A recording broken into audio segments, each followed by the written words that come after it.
최근 확진자가 다시 증가하면서 7차 유행이 시작되었다고 합니다. 그런데 60대 이상의 고령자 코로나19 2가 백신 접종이 너무 저조하다고 하는군요. 정부 서울청사 별관 브리핑실에서 브리핑한 코로나19 특별대응단장 정기석 단장에게 들어보겠습니다.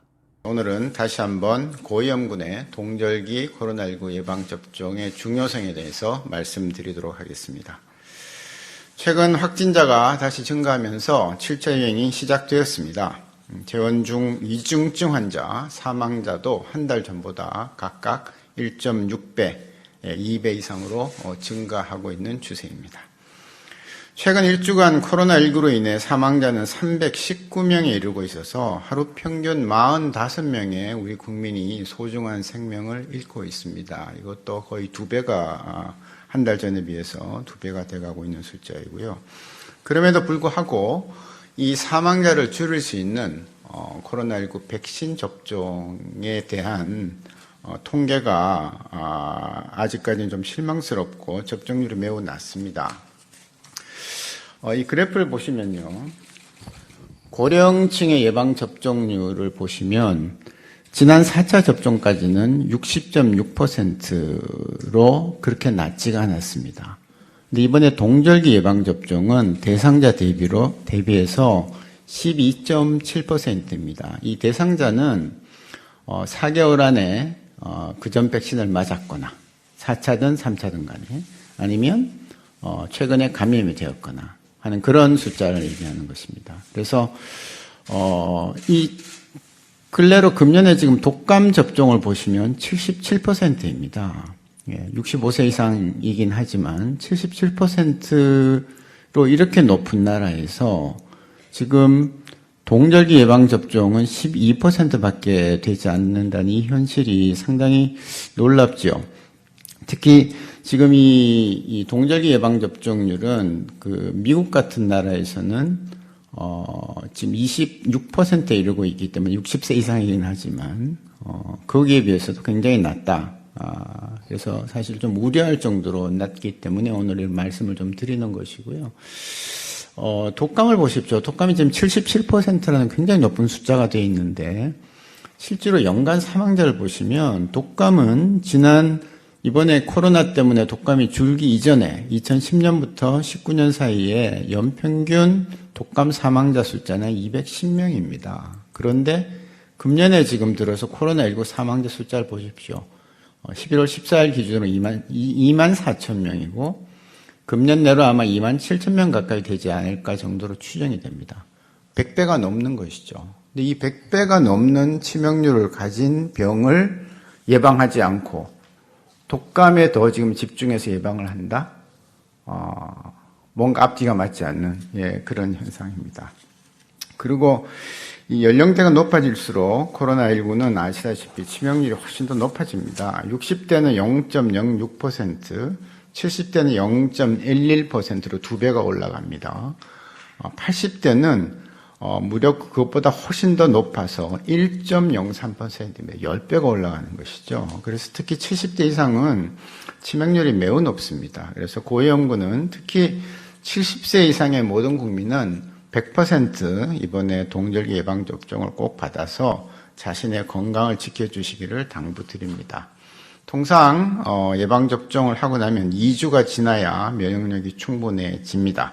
그래서 이번 주와 다음 주에 코로나19 예방접종을 하신다면 본격적인 유행이 예상되는 11월 말이나 12월 초 중순까지는 충분한 면역력을 얻을 수 있으리라 그렇게 봅니다. 잘 들어보셨지요? 코로나19 백신 접종을 안 하면 위중증 환자가 늘어나고 치명률도 많다고 하는군요. 이번에는 왜 60세 이상의 고령자들이 코로나19 백신 접종이 저조한지 들어보겠습니다. 최근에 언론에서 오늘부터 접종이 시작되는 BA.4.5 기반 이과 백신에 대해서 임상시험이 안 돼 있다 등등에 대한 보도가 있어서 팩트를 좀 정리해서 말씀드리겠습니다. BA.4.5 백신은 4.5라고 부르지만 4나5나 같은 거기 때문에 우리가 지금 가장 많이 앓고 있는 BA.5랑 같은 것입니다. 우리나라 식약처 중앙약사심의위원회, 중앙약심이라고 부르죠. 예, 생물의약품 분과위원회의 자문을 거쳐서 긴급 사용이 승인되었고, 미국과 유럽, 일본, 캐나다 등에서도 이미 승인이 나서 접종이 시행 중입니다.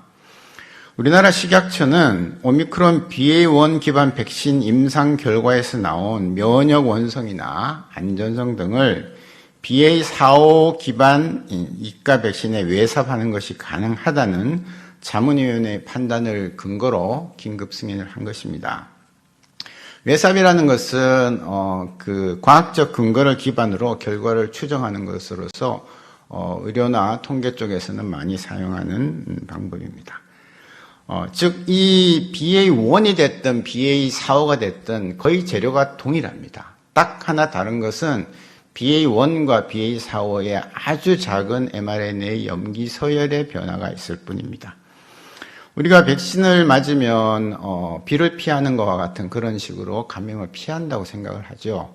그래서 우리가 우산을 쓰고 비를 피하는데요.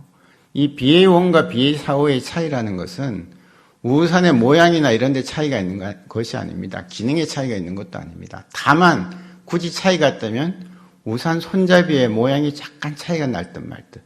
그렇다면은 비를 피하는 데는 아무 문제가 없는 것이고 오히려 BA.5를 막아주기 때문에 BA.1보다는 훨씬 더 유리한 그런 면역 원성을 가지게 된다는 것은 과학적으로 추정이 얼마든지 가능한 것이죠.